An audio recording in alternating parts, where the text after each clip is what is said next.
Assalamualaikum warahmatullahi wabarakatuh. Salam sejahtera bagi kita semuanya. Om Swastiastu, Namo Buddhaya, dan salam kebajikan. Ya, perkenalkan nama saya Siti Muzaina dari kelas 6 PAID. Izinkan saya di sini untuk menjelaskan sedikit terkait agama Bahai bersama dengan teman-teman kelompok saya. Ada Nuri Isnaini Arifuddin dan juga Tias Sintiarini.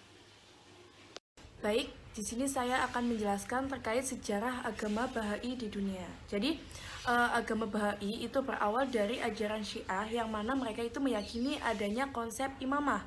Nah, konsep imamah ini itu merupakan kepemimpinan sang imam dalam kepemimpinan politik dan juga keagamaan sebagai penerus dari Sayyidina Ali bin Abi Thalib. Kemudian pada saat generasi imamah ke-12 sempat terjadi kekacauan politik dan oleh sebab itu Imam Hasan al-Asy'ari beliau itu merahasiakan kelahiran generasi penerus imamah tadi.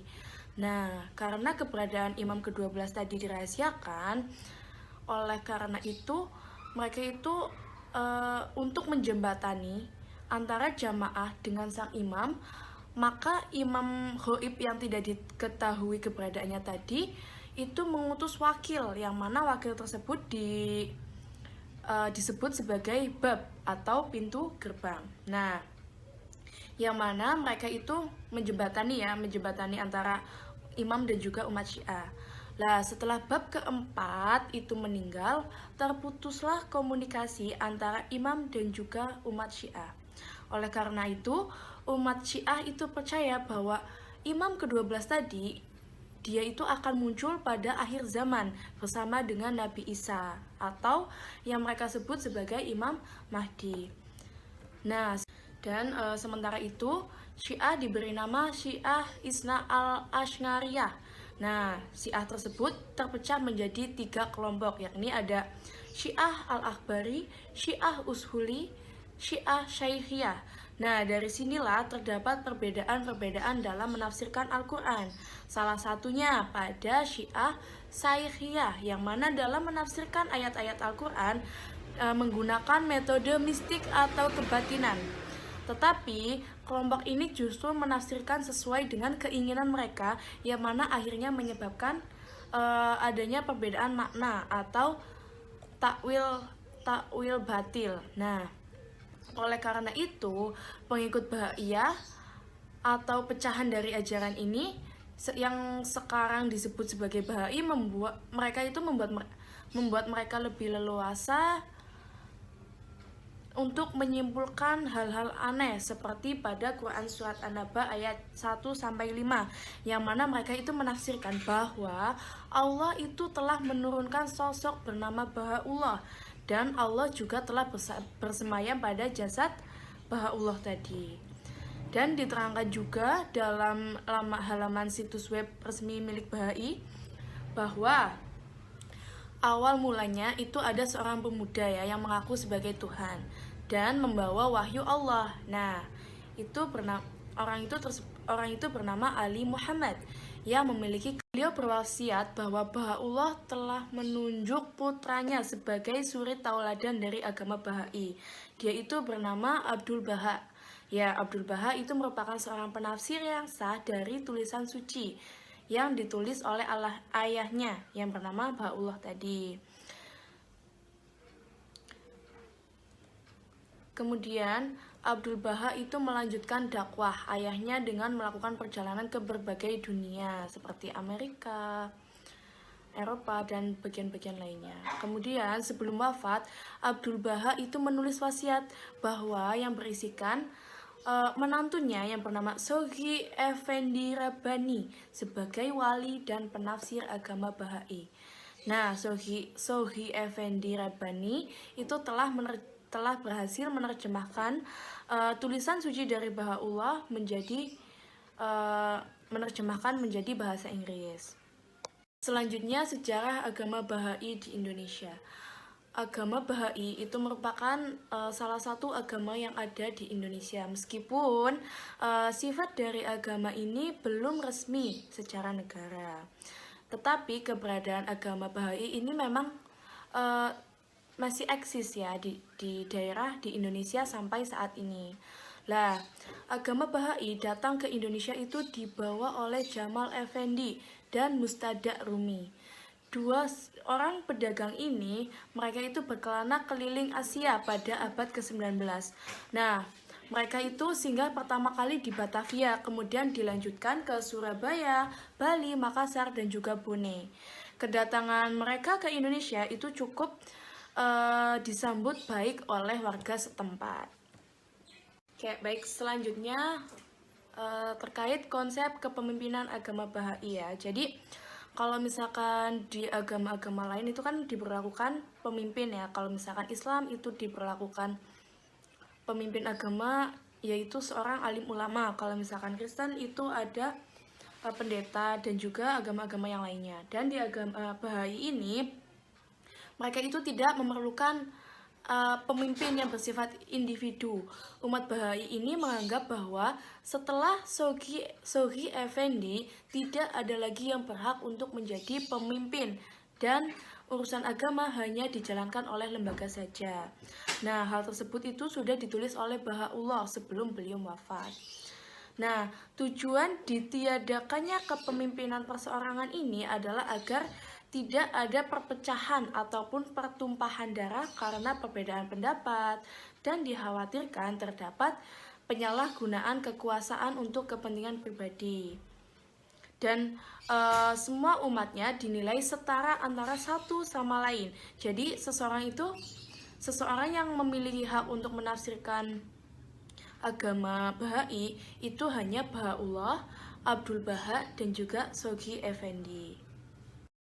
Baik, untuk selanjutnya itu ada organisasi kepemimpinan Bahai. Jadi organisasi kepemimpinan Bahai itu ada dua.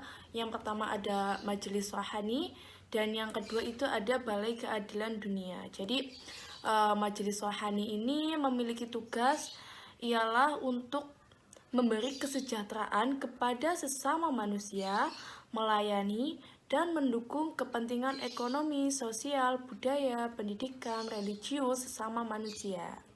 Nah, dalam kitab Al-Aqdas, Bahaullah itu menyatakan bahwa bila mana ada suatu perkumpulan terdiri dari lebih 9 orang, maka harus dibentuklah majelis rohani seperti itu.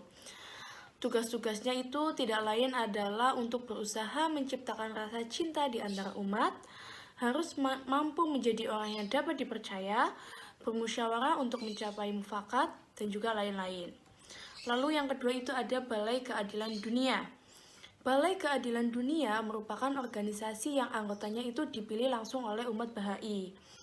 Bahaullah meyakinkan sudah menuliskan dan memberikan ajaran-ajaran dasar serta hukum-hukum yang harus ditaati selama zaman ini ya. Jadi, yang mana peraturan yang ditulis Bahaullah tadi berangsur-angsur akan mengalami perubahan sesuai dengan perkembangan zaman. Bismillahirrahmanirrahim. Assalamualaikum warahmatullahi wabarakatuh. Saya Nuri Isnaini Arifuddin, NIM 181740270. Di sini saya akan melanjutkan materi tentang bagaimana potret dan populasi agama Bahai di dunia, populasi dan potret agama Bahai di Indonesia dan di bagian Kabupaten Banyumas. Yang pertama, potret dan populasi agama Bahai di dunia. Agama Bahai ini lahir atau pertama kali muncul itu dibawa oleh Sayyid Ali Muhammad. Pertama muncul di negara Persia yang sekarang menjadi Iran. Agama Bahai ini dibawa oleh Sayyid Ali Muhammad yang dijuluki sebagai Sang Bab atau yang berarti pintu gerbang. Agama Bahai ini dikenal sebagai agama yang mempunyai sifat kesatuan ataupun universal. Agama Bahai ini dikenal sebagai agama yang cinta perdamaian ataupun segala kegiatan-kegiatan yang dilakukan oleh umat Bahai ini adalah suatu kebaikan-kebaikan, sehingga pemerintah dunia itu pernah memberikan penghargaan kepada umat Bahai karena dedikasinya sering membantu meningkatkan pendidikan, mendorong kemajuan wanita, mengurangi kemiskinan dan memperjuangkan perdamaian. Nah, mengutip dari Wikipedia, setiap agama itu kan pasti mempunyai aturan ataupun hukum-hukum yang berlaku. Begitupun dengan umat Bahai. Nah, agama Bahai ini juga mempunyai hukum ataupun aturan seperti diwajibkan sembahyang, terus membaca kitab-kitab, terus tidak boleh berbuat keburukan seperti memfitnah, menggunjing, mencuri, mabuk ataupun yang lain sebagainya. Selanjutnya, agama Bahai ini menegaskan bahwa agama Bahai ini tidak percaya akan kepemimpinan, ataupun menurut agama Bahai, agama itu tanpa kepemimpinan. Maksudnya di sini adalah bahwa setiap manusia itu bisa berdoa tanpa perantara oleh seorang pemimpin ataupun pendeta. Selain daripada itu, menurut agama Bahai, seorang pendeta ataupun pemimpin itu kan, jika memimpin agama itu tidak hanya satu. Pendeta-pendeta itu pasti mempunyai pemikiran, sehingga antara pendeta satu dengan pendeta yang lain mungkin bisa jadi pemikirannya berbeda dan akan menimbulkan perpecahan, sehingga umat Bahai ini tidak menerapkan sistem kepemimpinan yang universal. Tetapi di sini agama Bahai ini dalam mengatur masyarakatnya itu dengan menggunakan majelis rohani. Nah, majelis rohani itu di umat Bahai dibagi menjadi 3, yaitu yang pertama majelis rohani setempat yang bertanggung jawab mengatur masyarakat di dalam suatu kota. Yang kedua, majelis rohani nasional Bahai yang disingkat dengan MRN yang berada di setiap ibu kota negara. Dan yang terakhir yaitu kepemimpinan komunitas Bahai sedunia ditangani oleh Balai Keadilan Sedunia.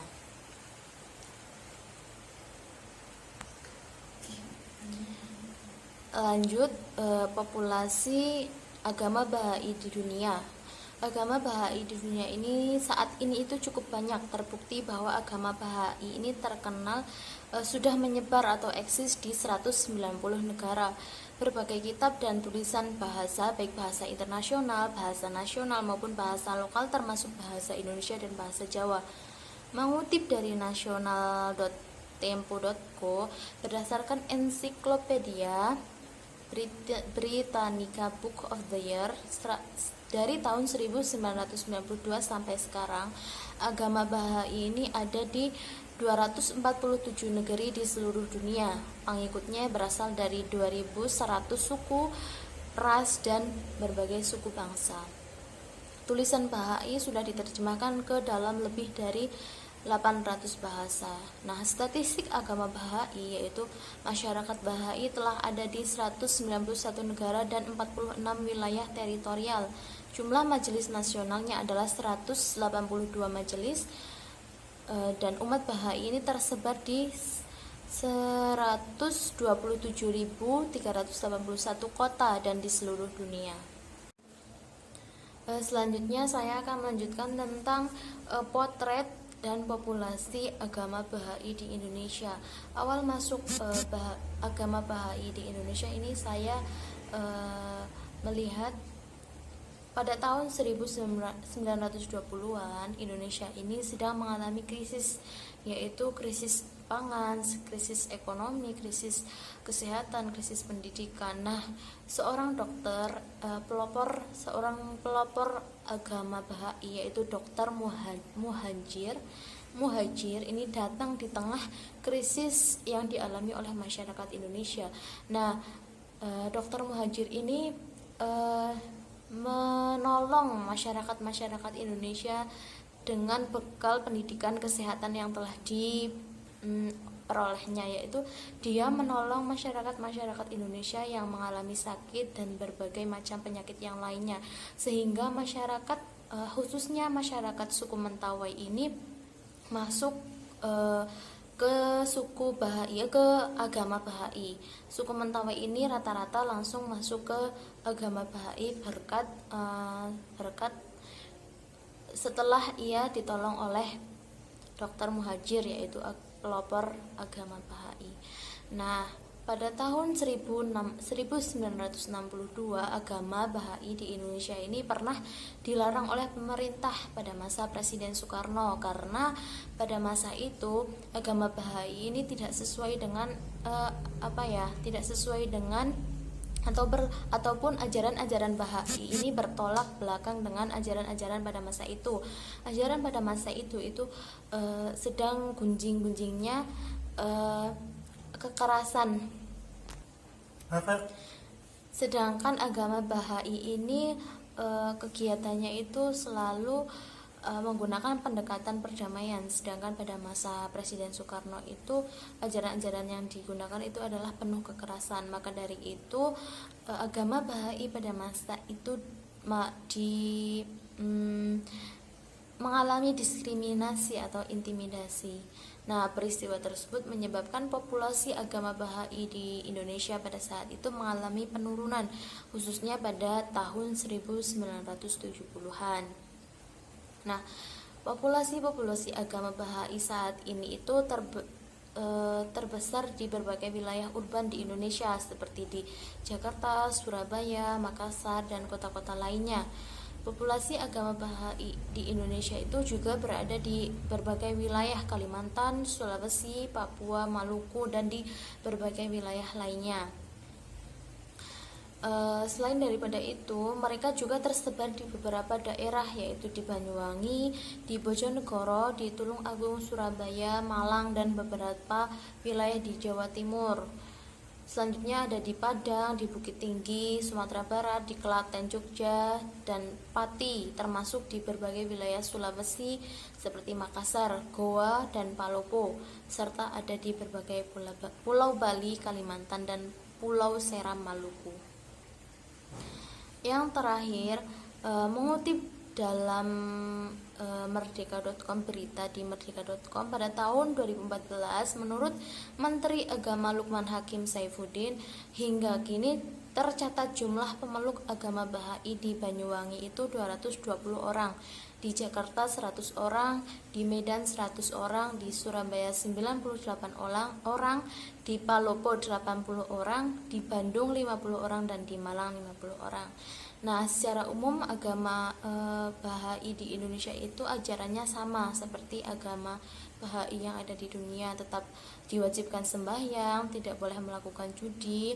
Kitab yang dipegang adalah kitab Al-Aqdas, dan urusan masyarakat itu ditangani oleh majelis rohani, dan yang rumah ibadah umat Baha'i itu dinamakan sebagai Masarikul Aqdar ataupun tempat-tempat pujian kepada Tuhan, yaitu tempat untuk membacakan doa, seperti halnya di masjid jika di agama Islam.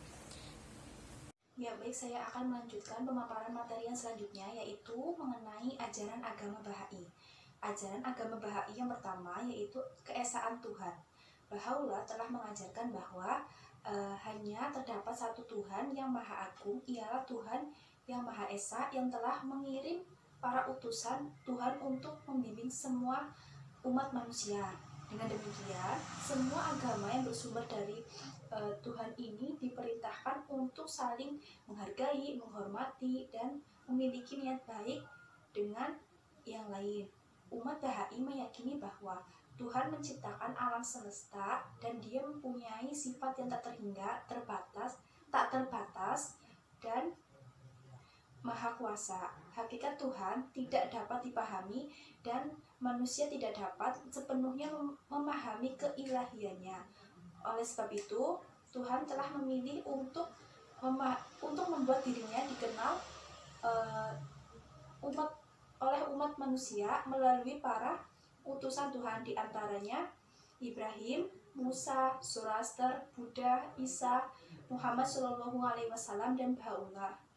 Kemudian, ajaran agama Baha'i yang kedua yaitu kesatuan dan keanekaragaman. Nah, dalam agama Baha'i mengajarkan bahwa di hadapan Tuhan manusia itu sama, dan setiap manusia memiliki hak untuk diperlakukan dengan baik, kemudian dihargai dan dihormati, dan tidak membeda-bedakan antara ras, suku, budaya, serta selalu mengajarkan setiap manusia dengan sesamanya merupakan satu keluarga. Kemudian ajaran agama Bahai yang ketiga yaitu mencari kebenaran. Tuhan telah memberikan bekal kepada setiap umat manusia dengan instrumen-instrumen yang dibutuhkan untuk dijadikan penentu jalan kebenarannya dengan mandiri dan bebas. Kebenaran ialah tunggal atau satu bila diselidiki secara bebas, serta kebenaran tidak menerima perpecahan. Oleh karena itu, penyelidikan kebenaran secara independen akan mengarah pada kesatuan umat manusia. Kemudian yang keempat yaitu bahasa sedunia. Bahaulah atau wahyu datang untuk mempersatukan semua umat manusia di bumi, di dunia. Karena itu, salah satu dari hukumnya, yakni bahwa di setiap negara di dunia perlu diajarkan bahasa umum, sehingga tiap-tiap orang akan belajar bahasa itu di samping bahasanya sendiri. Nah, maka apabila setiap orang sedang berada dimanapun, mereka akan merasa berada di rumahnya karena mereka bisa saling memahami dan mengerti. Kemudian ajaran agama Bahai yang selanjutnya yaitu persamaan hak antara laki-laki dan perempuan. Laki-laki maupun perempuan itu tidak ada bedanya karena Tuhan menciptakan semua manusia sebagai manusia. Bagi setiap orang tua, anak laki-laki maupun perempuan sama-sama dicintai. Abdul Baha mengatakan bahwa Baha'u'llah telah mengatakan bahwa kedua-duanya, yaitu laki-laki dan perempuan, ialah manusia dan dalam pandangan Tuhan mereka adalah sama karena masing-masing saling melengkapi rencana ciptaan ilahi. Satu-satunya perbedaan di antara mereka dalam pandangan Tuhan ialah kesucian dan kejujuran dalam perbuatan dan tindakan mereka, karena Tuhan lebih menyukai orang yang hampir menyerupai rohani Sang Pencipta. Kesetaraan penuh dan kesadaran yang kuat mengenai hubungan antara perempuan dan laki-laki sangat penting untuk kemajuan manusia dan perubahan masyarakat. Kemudian ajaran agama Bahai yang selanjutnya yaitu pendidikan universal. Agama Bahai telah memerintahkan bahwa tiap-tiap anak, baik laki-laki maupun perempuan, diharuskan mendapatkan pendidikan yang layak. Jika orang tua tidak memperhatikan pendidikan anaknya, maka di hadapan Tuhan mereka harus bertanggung jawab. Pendidikan bagi anak-anak ialah kewajiban yang sangat penting untuk dilaksanakan semua umat Bahai. Nah, pendidikan bukanlah hanya sekedar belajar mengenal huruf ataupun menulis, melainkan anak-anak juga perlu dididik dengan baik supaya mereka mampu mengabdi kepada umat manusia. Menurut agama Bahai, tujuan dari pendidikan harus mendidik laki-laki dan perempuan agar meyakini bahwa bumi hanyalah satu tanah air dan umat manusia adalah warganya, sehingga bisa memberikan cinta dan pengabdian mereka demi perbaikan seluruh dunia. Kemudian ajaran agama Bahai yang selanjutnya yaitu kesetiaan pada pemerintah. Dalam agama Bahai diperintahkan kepada semua umat Bahai yang menetap di negara manapun harus memiliki sikap setia, lurus, dan jujur kepada pemerintah di negara yang ditempati. Nah, umat Bahai percaya bahwa patriotisme yang sehat dan benar yang berdasarkan pada prinsip kesatuan umat manusia yang menghormati dan mencerminkan keanekaragaman nilai-nilai budaya akan mengakibatkan persatuan dalam masyarakat dan bangsa. Baha'u'llah mengatakan bahwa dalam setiap negara di mana masyarakat ini tinggal, mereka harus bersikap setia, jujur, dan dapat dipercaya terhadap pemerintah. Materi yang selanjutnya yaitu Hari Besar Agama Bahai. Dalam agama Bahai mempunyai peringatan hari besar seperti agama lainnya. Akan tetapi dalam tiap-tiap agama mempunyai peringatan hari raya yang berbeda-beda. Peringatan hari raya besar yang terdapat dalam agama Bahai ini yaitu yang pertama, pada tanggal 21 Maret diperingati hari raya Nawaruz adalah perayaan tahun baru umat Bahai di seluruh dunia. Kemudian pada tanggal 21 April, hari raya Ridvan pertama mengumumkan Bahaulah. Kemudian untuk tanggal 29 April, hari raya Ridvan. Kemudian di tanggal 2 Mei, pengumuman Sang Bab. Kemudian 29 Mei diperingati hari wafatnya Baha'u'llah. Kemudian pada tanggal 9 Juli diperingati dengan hari besar kesyahidan Bab. Pada tanggal 20 Oktober diperingati hari lahir Sang Bab. Kemudian pada tanggal 12 November diperingati hari lahir Baha'u'llah. Kemudian pada tanggal 20 November diperingati hari perjanjian atau hari di mana umat Bahai merayakan pengangkatan Abdul Baha sebagai pusat perjanjian Baha'u'llah. Kemudian pada tanggal 20 November diperingati hari wafatnya Abdul Baha. Pada tanggal 26 Februari sampai 1 Maret diperingati hari besar Ayamiha atau hari-hari sisipan yang dikhususkan sebagai masa persiapan puasa yang ditandai dengan aktivitas-aktivitas seperti beramal, berdonasi, dan makan-makan. Kemudian pada tanggal 2 sampai 20 Maret diperingati puasa pada bulan A'la bagi masyarakat Bahai adalah ibadah wajib bagi mukmin dewasa berusia di atas 15 tahun ke atas. Materi yang terakhir yaitu ritual ibadah agama Bahai. Yang pertama yaitu sembahyang dan doa. Dalam ritual agama Bahai dikenal dengan kewajiban sembahyang.